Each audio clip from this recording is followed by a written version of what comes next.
Hello दोस्तों, welcome to पिया के टीचर क्लासेस। कैसे हो आप सभी? उम्मीद करता हूँ अच्छे होंगे, पढ़ाई कर रहे होंगे। चलिए शुरू करते हैं सेशन के बारे में। ठीक, सेशन में आज हम लोग क्या पढ़ रहे थे? पादपों में पोषक पढ़ रहे थे, उसी के चैप्टर को लेकर चल रहे हैं। और उसमें आपको देखना है, क्या पढ़ना है? सेप्रोट्रॉप्स के बारे में, यानी मृतजीवी के बारे में पढ़ना है। ठीक है, शुरुआत में यही कहेंगे कि अगर चाहे आप इस चीज़ को समझिएगा कि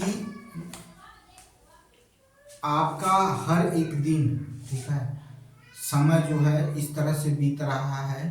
इसको ये मत समझिएगा कि नहीं जीवन में आए हैं तो बस बीत रहा है, किसी तरह से बीत जाए। नहीं, हर व्यक्ति का अपना एक लक्ष्य होना चाहिए। हर व्यक्ति को कुछ न कुछ अपने जीवन में कुछ विशेष खास करके जाना चाहिए। ठीक है, तो इस तरह से जीवन को मत बिताइए, इस तरह से काम में मत करिए कि ये तो जीवन का एक प्रक्रिया है, भाग है, इसको करना है, कर रहे हैं, कर रहे हैं, कर रहे हैं। नहीं, ये चीज़ नहीं होना चाहिए। जीवन में ये चीज़ होना चाहिए कि किसी काम को कर रहे हैं तो इसमें महारत हासिल करनी है, इस काम को पॉजिटिव वे में लेना है, इस काम के जरिए खुद को भी लाभ पहुंचाना है और दूसरों को भी लाभ पहुंचाना है। कुछ काम ऐसा मत करिएगा कि किसी को हानि हो, आपको लाभ हो लेकिन किसी को हानि हो। ऐसी चीज़ें नहीं करना है। किसी के साथ वादा करिए तो निभाइए, नहीं तो वादा ही मत करिए, क्योंकि उसका प्रभाव आप पर नहीं पड़ेगा लेकिन अगले पर पड़ सकता है। ठीक है, चीज़ों को समझिएगा, उस हिसाब से काम करिए और मेहनत करते रहिए। चलिए शुरू करते हैं। ठीक है, सेप्रोट्रॉप्स जो होता है, क्या होता है, उसके बारे में चर्चा करते हैं, उसको समझते हैं, फिर उसके बाद बात करते हैं। देखिए, सेप्रोट्रॉप्स के बारे में मैंने कुछ उस दिन बात किया था कि जैसे अगर कोई भी वस्तु सड़ी गली है, जो सड़ रही है, गल रही है।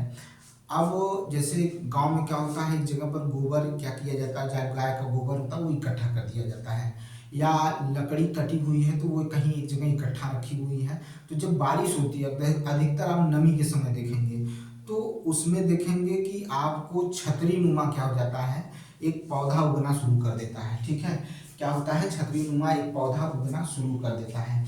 यह पौधा अपने अंदर से पाचक रस निकालता है और उसको बाहर ही, ठीक है, उसी के माध्यम से क्या करता है, जो सड़ी गली वस्तु है उससे क्या करता है, पोषक तत्वों का अवशोषण करके उसको पचाकर अपनी क्या करता है, अपने आप को क्या करता है, पोषित करता है, उससे पोषण प्राप्त करता है। ठीक है, या पोषक तत्वों का प्राप्त करता है। ठीक है, इसी से उसका क्या होता है, जीवन यापन होता है। ठीक है, अगर हम बात करें एग्जाम्पल में तो मशरूम की बात कर सकते हैं, मशरूम के बारे में कह सकते हैं। ठीक है, एक चीज तो ये हो गया, जो मशरूम क्या है, इसके क्या है, एक एग्जाम्पल है जिसको हम क्या कर सकते हैं, ले सकते हैं। ठीक है, तो ऐसे जीव जो होते हैं जो सड़ी गली चीजों से पोषक तत्व प्राप्त करते हैं, अपने पोषण की भरपाई करते हैं, इसे मृतजीवी पौधे या मृतजीवी कहा जाता है। एक चीज ये याद कर लीजिए। ठीक है, इसमें क्या होता है, क्लोरोफिल नहीं पाया जाता है, प्रकाश संश्लेषण नहीं कर पाएंगे। ठीक है, इसी में एक एग्जाम्पल लेते हैं, कवक। किसकी बात करते हैं, कवक की बात करते हैं। किसकी बात करते हैं, कवक की बात करते हैं। ठीक है, ठीक है, अब कवक के बारे में ध्यान से सुनिएगा, जिसका हम फंगी कहते हैं, इसके बारे में ध्यान से सुनिएगा, आपको सारी चीजें क्लियर हो जाएंगी। फंजाई भी होता है, उसी को कहते हैं। अब इसमें क्या होता है, मैंने अभी बोला कि इसमें क्लोरोफिल नहीं पाया जाता, तो कवक में भी जाहिर सी बात है क्लोरोफिल नहीं पाया जाएगा। जब कवक में क्लोरोफिल नहीं पाया जाएगा तो प्रकाश संश्लेषण की क्रिया नहीं होगी।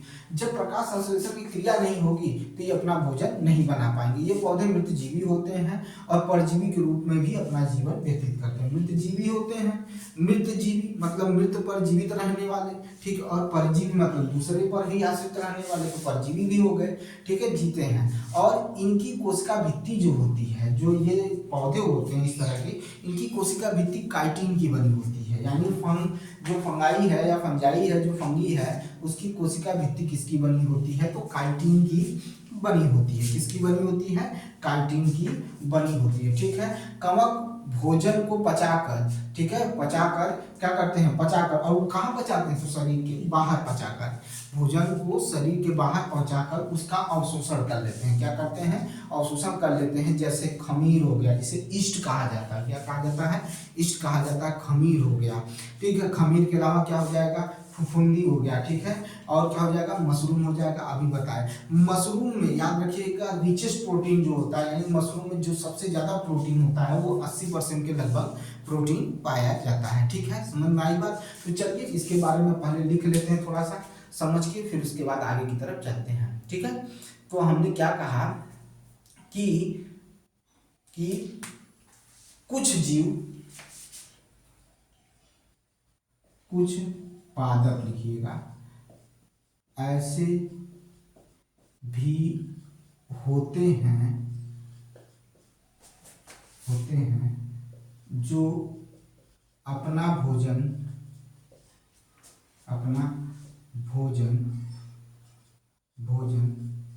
सड़ी गली वस्तु, जैसे मैं बोल देता हूँ, लिख भी देता हूँ, जैसे आपकी 2-3 दिन की जो रोटी होती है, डबल रोटी भी लिख सकते हैं, डबल रोटी, ठीक है। सड़ा हुआ पेड़, ठीक है।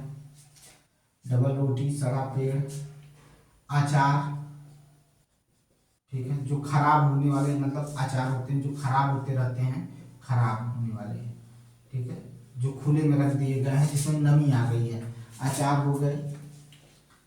तथा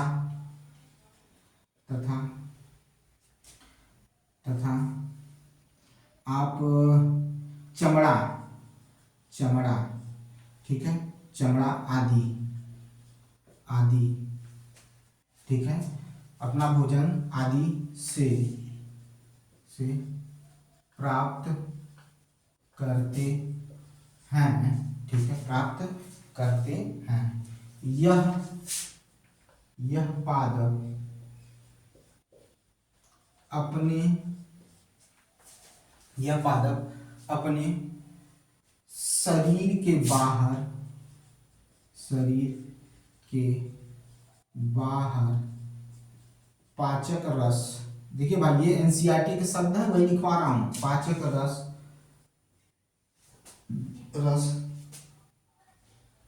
से भोजन को, ठीक है, शरीर के बाहर पाचक रस से भोजन को पचाकर उसका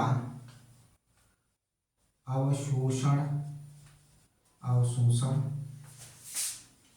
कर लेते हैं, जैसे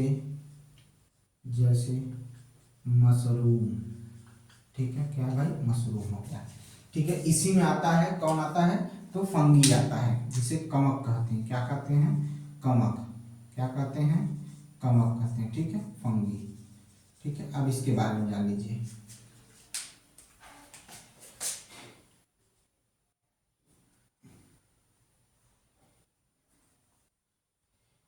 इसमें क्लोरोफिल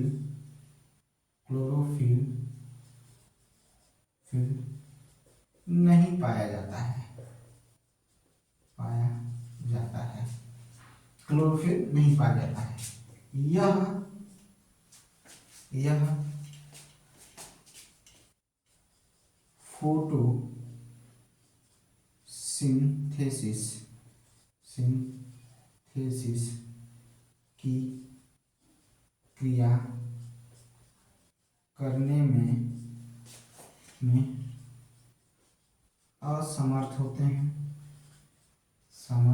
फोटोसिंथेसिस की क्रिया करने में असमर्थ होते हैं, इसमें क्लोरोफिल नहीं पाया जाता है, यह फोटोसिंथेसिस की क्रिया करने में असमर्थ होते हैं। पहले इतना स्क्रीनशॉट लीजिए, फिर उसका बताते हैं। दिखाई दे रहा है ना, हाँ ठीक है, चलिए भाई सही है, फोटोसिंथेसिस की क्रिया करने में असमर्थ होते हैं।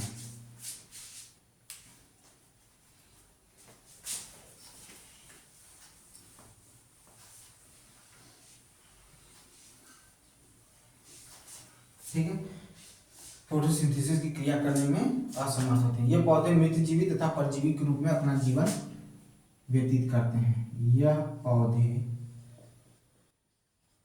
पौधे अपना जीवन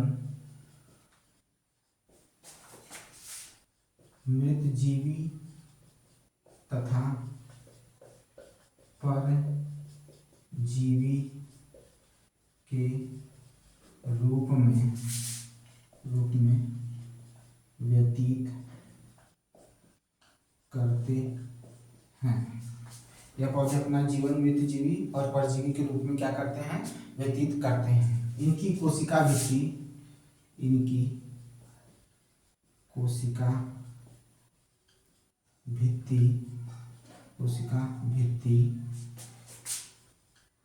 काइटिन की बनी होती है। ठीक है, इसकी कोशिका भित्ति किसकी बनी होती है? तो काइटिन की बनी होती है। ठीक है, काइटिन की बनी होती है। जैसे में लिख लीजिएगा भाई, जैसे क्या हो जाएगा? ईस्ट, खमीर क्या हो गया? खमीर।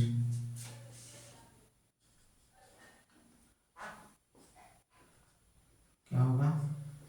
फफूंदी। ठीक है, क्या हो जाएगा?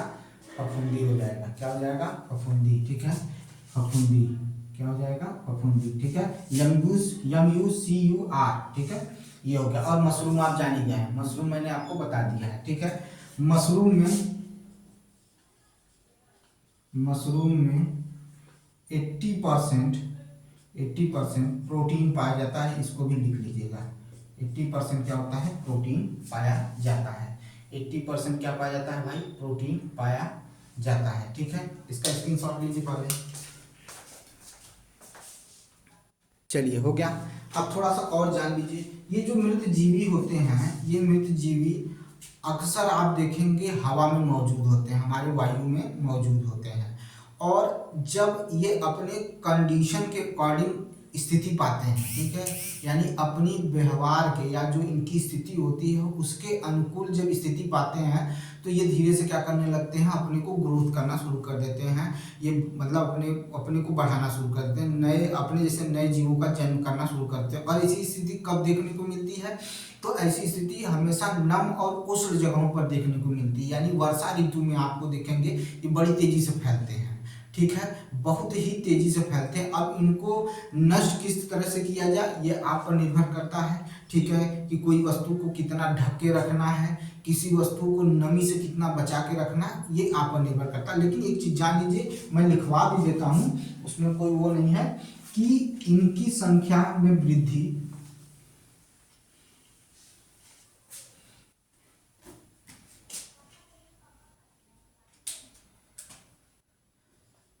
कवक के बीजाणु वायु में हमेशा मौजूद रहते हैं। जैसे ही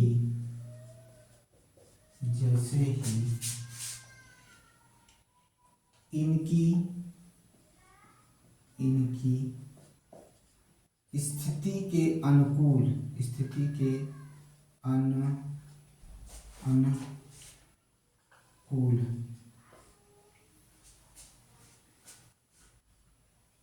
इनकी स्थिति के अनुकूल वातावरण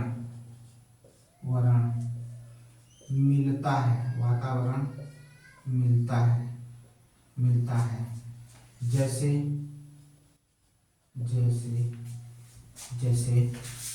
नम व उष्ण वातावरण में यह बड़ी तेजी से वृद्धि करते हैं। ठीक है, कवक के बीजाणु वायु में हमेशा मौजूद रहते हैं। जैसे ही इनकी स्थिति के अनुकूल वातावरण मिलता है, जैसे नम और उष्ण वातावरण में यह बड़ी तेजी से वृद्धि करने लगते हैं। ठीक है, क्या करने लगते हैं? वृद्धि करने लगते हैं। अब इनका समाधान बहुत आसान है, आप उन सब चीज़ों को सुरक्षित रखिए जिसकी वजह से इनकी वृद्धि न हो सके।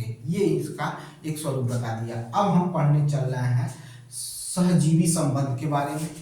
इसमें क्या होता है, दो पादप जिसे हम जीव भी कहते हैं, आपस में आवास और भोजन यानी पोषण का, ठीक है, आपस में बंटवारा कर या आपस में एक दूसरे को ले देकर, ठीक है, एक ऐसा रिलेशन बनाते हैं, ठीक है, एक ऐसा रिलेशन बनाते हैं जिसमें दोनों ग्रोथ करते हैं, दोनों की क्या होती है? वृद्धि और विकास होता है।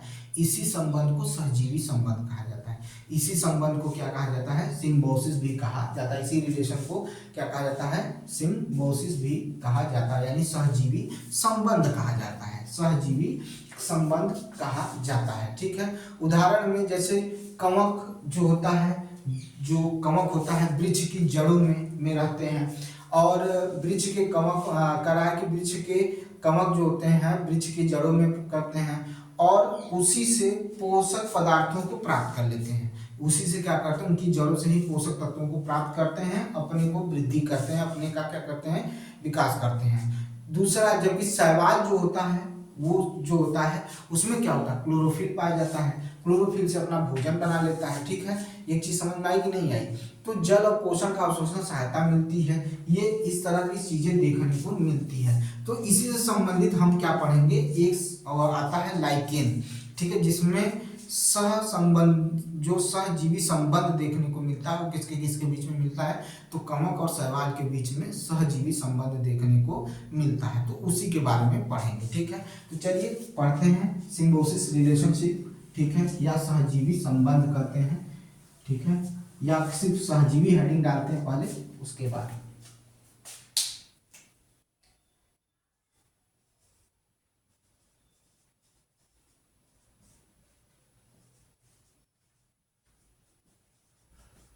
सहजीवी,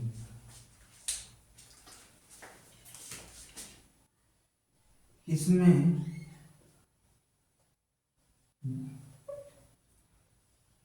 दो जीव या पादप आपस में आपस में आपस में आपस में भोजन व आवास का, आपस में भोजन या आवास का बंटवारा करते हैं ऐसे संबंध को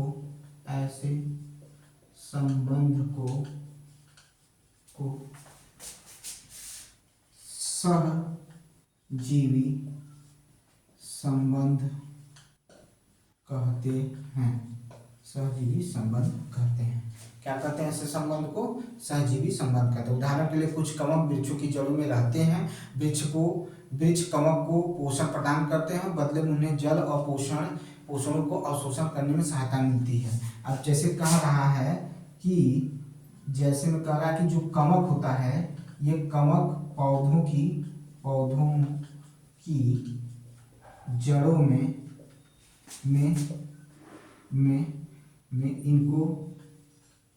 इनको क्या मिलता है? तो पौधों की जड़ों में, ठीक है, ये क्या करते हैं? पौधों की जड़ों में क्या करते हैं? तो पौधों की जड़ों में इनको क्या होता है? पौधों की जड़ों में इनको लिखिए, इनको आवास मिलता है, आवास मिलता है। बदले में जड़, ठीक है, आवास में में पहले को देखिए, में कवक पौधों की जड़ों में रहते हैं, ये आवास नहीं चाहिए, ठीक है, रहते हैं और उन्हीं से क्या करते हैं? और रहते हैं और पादपों से अपना पोषण प्राप्त करते हैं तथा पादपों के लिए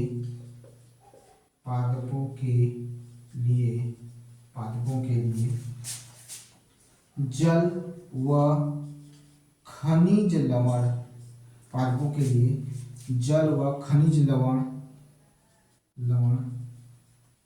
का अवशोषण करके पादपों के लिए जल व खनिज लवण का अवशोषण करने में सहायक होते हैं भैया। ठीक है, देखिए इनमें दो जीव या पादप आपस में, ठीक है, भोजन या आवास का बंटवारा करते हैं। ऐसे संबंध को सहजीवी संबंध यानी सिम्बायोसिस रिलेशनशिप कहते हैं। कवक पौधों की जड़ों में रहते हैं, पादपों से अपना पोषण प्राप्त करते हैं तथा पादपों के लिए, ठीक है, खनिज व जल लवण का अवशोषण करने में सहायक होते हैं। क्योंकि खनिज पौधों को भोजन बनाने के लिए क्या चाहिए? जल चाहिए और खनिज लवण चाहिए, जो पत्तियों तक पहुंचता है, वहां से भोजन बनता है। तो उसको मतलब हेल्प करते हैं कौन? यही फंगी जो होते हैं, ये क्या करते हैं? हेल्प करते हैं। अब हम पढ़ने चल रहे हैं लाइकेन के बारे में, ठीक है। और लाइकेन का अगर शब्द उठ गया तो इसका मतलब है कि इसको हम क्या करेंगे? अच्छे से इसका विश्लेषण करके कायदे से पढ़ेंगे, ताकि हमको सारी जानकारी डिटेल से इसमें मिल जाए। ठीक है, ऐसा ना हो कि सिर्फ पढ़ रहे हैं और पढ़ के खाली खत्म कर दिए, नहीं, हमको सीखना है। जो आपके कवक और शैवाल होते हैं, ध्यान से सुनिएगा, कवक और शैवाल का जो सहजीवी संबंध बनता है उसी को क्या कहते हैं? लाइकेन कहते हैं। वही क्या होता है आपका? ठीक है, लाइकेन होता है, ठीक है, सहजीवी होता है, ठीक है, साथ साथ रहना ही सहजीवी कहलाता है। ठीक है, इसमें क्या होता है? सामूहिक रूप से लाइकेन कहा जाता है। इन्हीं के सहजीवी संबंध को, ठीक है, क्या कहा जाता है? लाइकेन कहा जाता है। कब? कवक और शैवाल। अब ध्यान सुनिएगा, शैवाल जो होता है कवक को भोजन प्रदान करता है। शैवाल जो होता है भोजन प्रदान करने का काम करता है। किसको प्रदान करता है? तो कवक को प्रदान करता है। जबकि कवक जो होता है वो शैवाल को आवास प्रदान करता है। आवास प्रदान करता है, ठीक है, क्या करता है? आवास प्रदान करता है।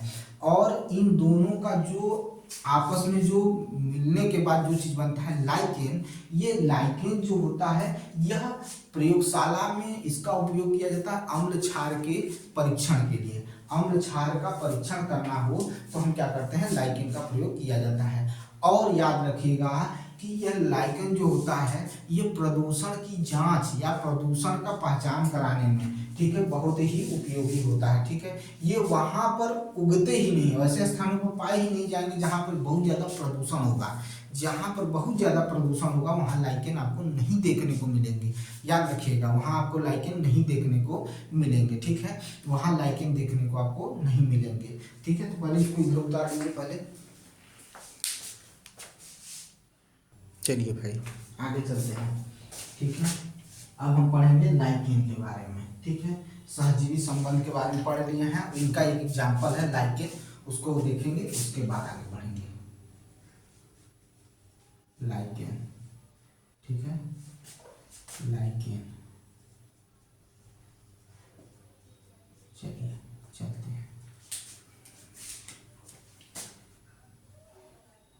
इसमें कवक व शैवाल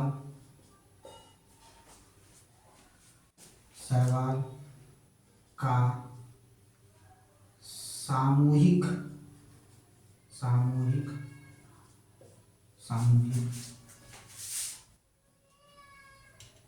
संबंध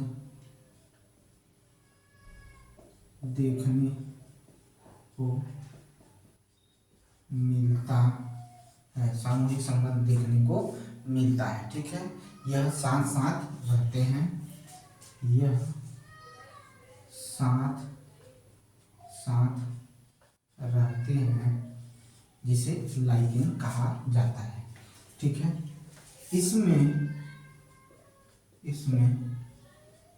शैवाल कवक को भोजन प्रदान करता है, जबकि कवक शैवाल को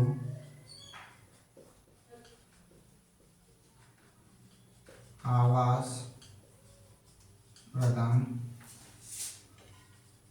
करता है। ठीक है, इसमें कवक और शैवाल का सामूहिक संबंध देखने को मिलता है। यह साथ साथ रहते हैं। इसमें शैवाल कवक को भोजन प्रदान करता है, जबकि कवक शैवाल को आवास प्रदान करता है। ठीक है, लाइकेन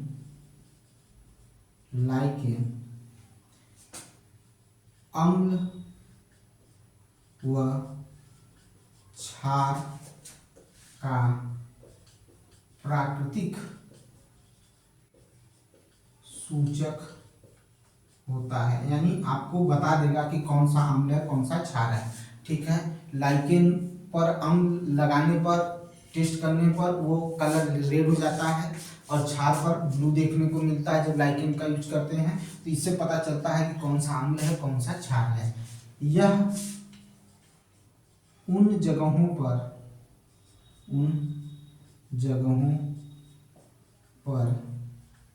नहीं पाए जाते हैं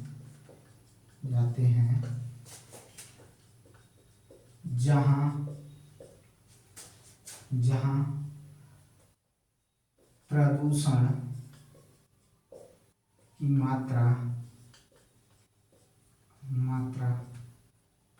की मात्रा अधिक होती है। अतः यह प्रदूषण सूचक होते हैं।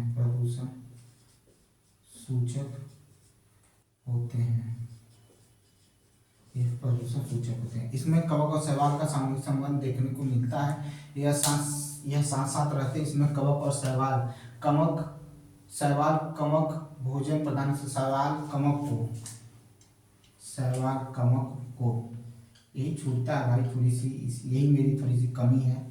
कवक को भोजन प्रदान करता है, जबकि कवक शैवाल को आवास प्रदान करता है। लाइकेन अम्ल और क्षार का प्राकृतिक सूचक होता है। यह उन जगहों पर नहीं पाए जाते हैं जहां प्रदूषण की मात्रा अधिक होती है, अतः यह प्रदूषण सूचक होते हैं। भाई ये क्या करते हैं, प्रदूषण सूचक के रूप में क्या करते हैं, प्रयोगी होते हैं। जैसे बायो इंडिकेटर कहा जाता है। क्या कहा जाता है, तो बायो इंडिकेटर कहा जाता है। क्या कहा जाता है, बायो इंडिकेटर कहा जाता है। अभी ये खत्म नहीं हुआ, अभी और कुछ बताएंगे। लाइकेन के बारे में बहुत कुछ बताना है, पहले इसको स्क्रीनशॉट लीजिए आप। हो गया, ठीक है, चलिए अभी बहुत बाकी है। जब पढ़ा रहे हैं तो ढंग से, मतलब ऐसा कि क्वेश्चन आए तो छूटे ना। देखिए विशेषतर कवक और शैवाल का जो ऐसा ये जो सहजीवी संबंध बन रहा है कवक और शैवाल का आपस में, ऐसे संबंध को हेलोटिज्म कहा जाता है। ठीक है, जो इसमें मतलब ये ऐसा संबंध है कि एक क्या कर रहा है, भोजन देने का काम कर रहा है दूसरे को, और दूसरा उसको आवास प्रदान कर रहा है। इस वजह से ऐसे सहजीवी संबंध को हेलोटिज्म कहा जाता है। तो हम क्या लिख सकते हैं कि कवक और शैवाल के ऐसे सहजीवी संबंध को क्या कहा जाता है, हेलोटिज्म कहा जाता है। ठीक है, मैंने कहा था कि बहुत कुछ बाकी है। अभी पढ़ना है कि लाइकेन के अध्ययन को क्या कहा जाता है। ठीक है, लाइकेन शब्द सर्वप्रथम कौन यूज किया था, थियोफ्रास्टस यूज किए थे, ये सब पूरा पढ़ना है। तो लवक बोल रहे हैं, कवक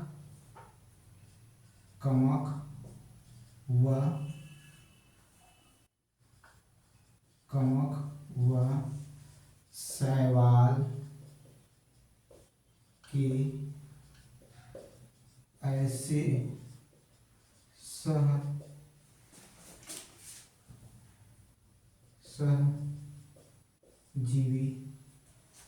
सहजीवी संबंध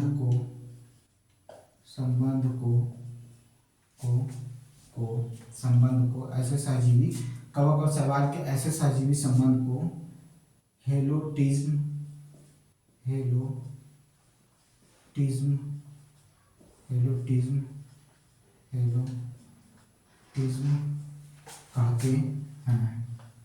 कहते हैं। लाइकेन शब्द का प्रयोग सर्वप्रथम लाइकेन शब्द का प्रयोग सर्वप्रथम किसने किया था? तो थियोफ्रेस्टस ने किया था। सर्वप्रथम लाइकेन शब्द का प्रयोग सर्वप्रथम थियोफ्रेस्टस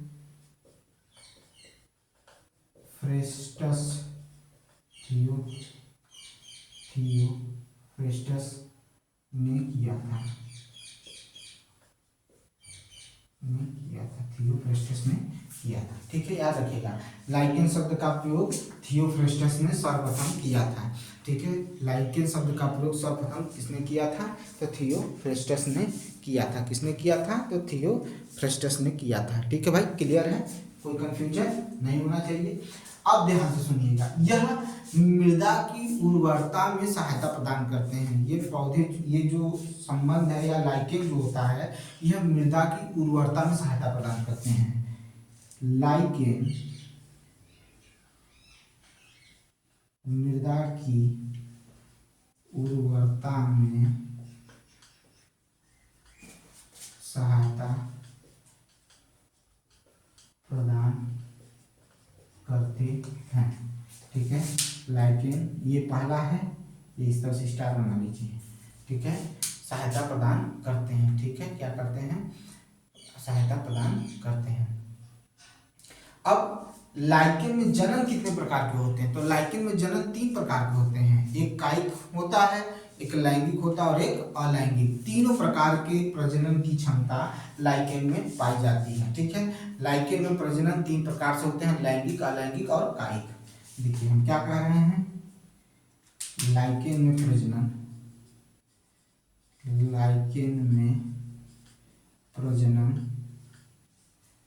3 प्रकार से होते हैं। 3 प्रकार से होते हैं। कौन कौन होते हैं? कायिक,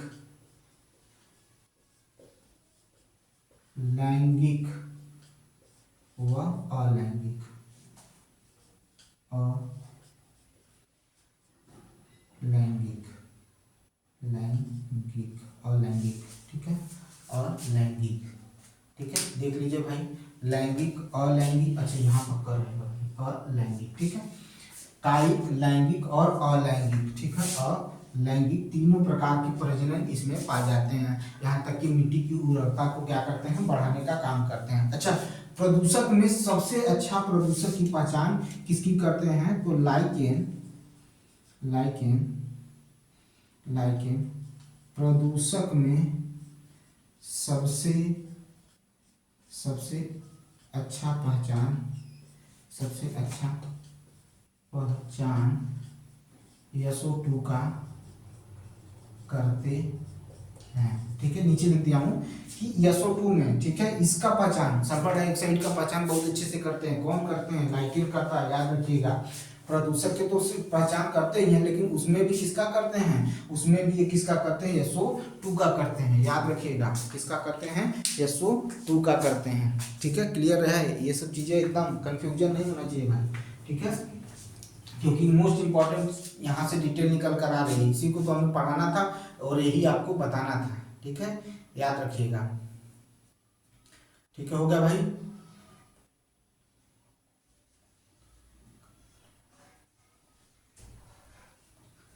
अब सुनिए ध्यान से, पेड़ होते हैं, पेड़ के छालों पर जब बारिश होती है, नमी आती है, तो उनके छालों में जो कवक निकल कर आता है, अरे सॉरी, जो लाइकेन निकल के आते हैं, उन्हें कार्टिकोल्स कहा जाता है। क्या कहा जाता है?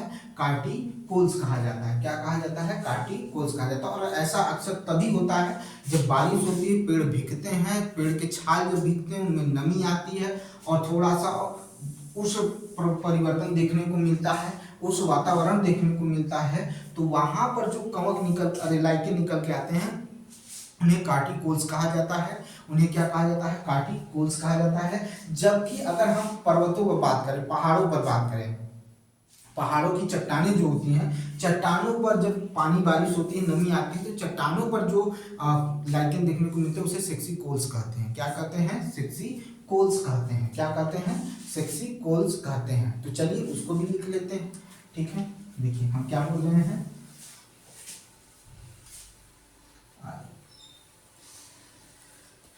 ना भाई,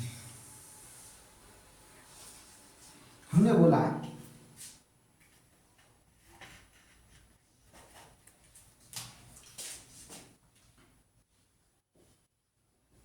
पेड़ों की छालों पर पर पर पाए पाया पाया जाने वाला लाइकेन लाइकेन लाइकेन को कार्टिकोल्स कार्टिकोल्स जबकि चट्टानों पर पाया जाने वाला लाइकेन लाइकेन को सेक्सी कोल्स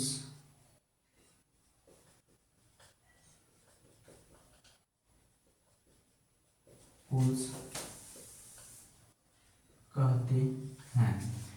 पेड़ों की छालों पर पाया जाने वाला लाइकेन को कार्टिकोल्स जबकि चट्टानों पर पाया जाने वाला लाइकेन को सेक्सिकोल्स कहते हैं। क्या कहते हैं? सेक्सिकोल्स कहा जाता है। क्या कहा जाता है? सेक्सिकोल्स कहा जाता है। ठीक है, समझ में आया भाई? ठीक है, ये समझ में आया? इतना क्लियर है? अब ध्यान से सुनिएगा, जब हम लाइकेन का अध्ययन करते हैं, वैज्ञानिक रूप से जब लाइकेन का अध्ययन करते हैं तो उसे लाइकेनोलॉजी कहा जाता है। ये तो लिखाने की जरूरत नहीं है, इसको लिखाने की जरूरत नहीं है कि आपको लाइकेनोलॉजी किसे कहते हैं, ये जरूरत नहीं पड़ेगी। ये आप समझ गए होंगे कि किसको लाइकेनोलॉजी कहा जाता है, यानी लाइकेन का अध्ययन क्या कहलाता है? लाइकेनोलॉजी कहलाता है। ठीक है, समझ में आया? प्रयोगशाला में प्रयोग होने वाला जो लिटमस होता है, प्रयोगशाला में जो प्रयोग होने वाला जो लिटमस पेपर होता है वो किस लाइकेन से पाया जाता है? तो उसका नाम है रोसेला नामक लाइकेन से लिटमस पेपर प्राप्त किया जाता है। ठीक है, रोसेला नामक लाइकेन से लिटमस पेपर प्राप्त किया जाता है। हमने क्या बोला कि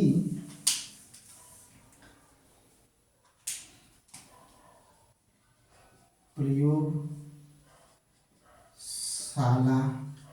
में प्राप्त होने वाला लाइकेन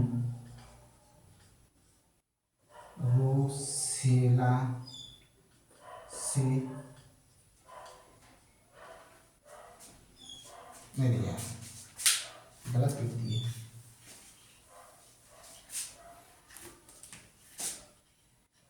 प्रयोगशाला में उपयोग होने वाला लिटमस पेपर, प्रयोगशाला में उपयोग होने वाला लिटमस पेपर रोसेला नामक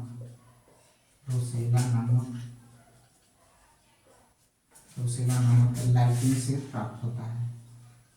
लाइकेन से प्राप्त होता है। ठीक है, प्रयोगशाला में उपयोग होने वाला लिटमस पेपर रोसेला नामक लाइकेन से प्राप्त होता है। किससे प्राप्त होता है? रोसेला नामक लाइकेन से प्राप्त होता है। ठीक है, समझ में आया भाई? आर्चिल और लेकनोरा, क्या बोला हूं? आर्चिल और लेकनोरा नामक लाइकेन से नीला रंग प्राप्त किया जाता है। आर्चिल और लेकनोरा नामक लाइकेन से नीला रंग प्राप्त किया जाता है। ठीक है, देखिए मैंने क्या बोला? मैंने बोला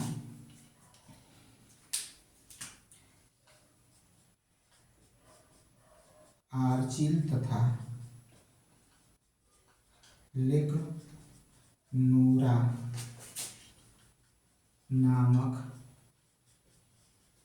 लाइकेन से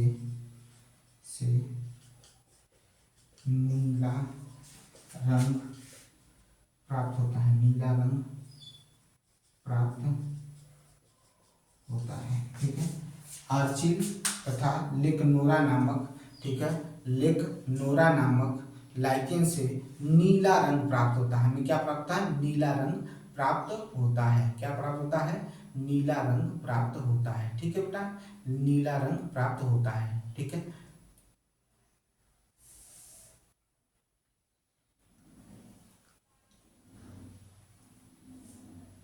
ठीक है, ये समझ में आया भाई? ये समझ में आया? इसका स्क्रीनशॉट लीजिए। हो गया भाई? चलिए अब देखिए, समझिएगा ध्यान से। ये हमने आर्चिल और लेकनोरा नामक लाइकेन से नीला रंग प्राप्त होता है। तीन ऐसे कवक हैं, सॉरी लाइकेन हैं, जिनसे हमें इत्र प्राप्त होता है। क्या प्राप्त होता है?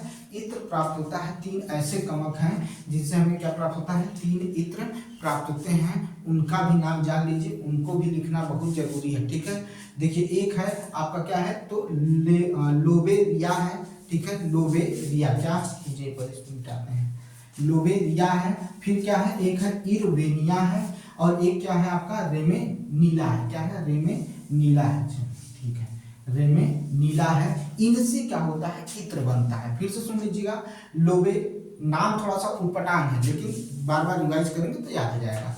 लोबेरिया है, ठीक है, लोबेरिया है। फिर उसके बाद क्या है? इरवेनिया है। ठीक है, इरवेनिया है, तथा रेमे नीला है। ठीक है, रेमे नीला है। इनसे क्या होता है? इनका उपयोग किसके लिए करते हैं? तो इत्र बनाने में करते हैं। तो क्या लिखेंगे? हम लिखेंगे लोबेरिया, इरवेनिया तथा रेमे नीला, रेमे नीला का उपयोग इत्र बनाने में, इत्र बनाने में करते हैं। ठीक है, फिर से देख लीजिए, लोबेरिया, इरवेनिया और रेमे नीला, इन तीनों का उपयोग किसमें करते हैं? इत्र बनाने में करते हैं। इसका उपयोग किसमें करते हैं? इत्र बनाने में करते हैं। इतना ही आपके लिए इंपॉर्टेंट है। यहाँ तक आप क्वेश्चन देख सकते हैं, आपको मिल सकता है। कल जो होगा हम लोग राइजोबियम के बारे में पढ़ेंगे, क्योंकि उसको भी पढ़ना बहुत जरूरी है। ठीक है, वो नाइट्रेट, नाइट्रोजन को नाइट्रेट किस तरह से बदलता है, किस तरह से उसके कंपाउंड्स बनाते हैं, उसके बारे में हम लोग कल पढ़ेंगे। ठीक है, इतना आज के लिए रखते हैं। आज इतना रिवाइज करिए, इतना पढ़िए, और उसके बाद मिलते हैं नेक्स्ट वीडियो में। अगर मेरा वीडियो अच्छा लगता है तो लाइक करिए, सब्सक्राइब करिए, शेयर करिए मेरे चैनल को। ठीक है, मिलते हैं नेक्स्ट वीडियो में। धन्यवाद।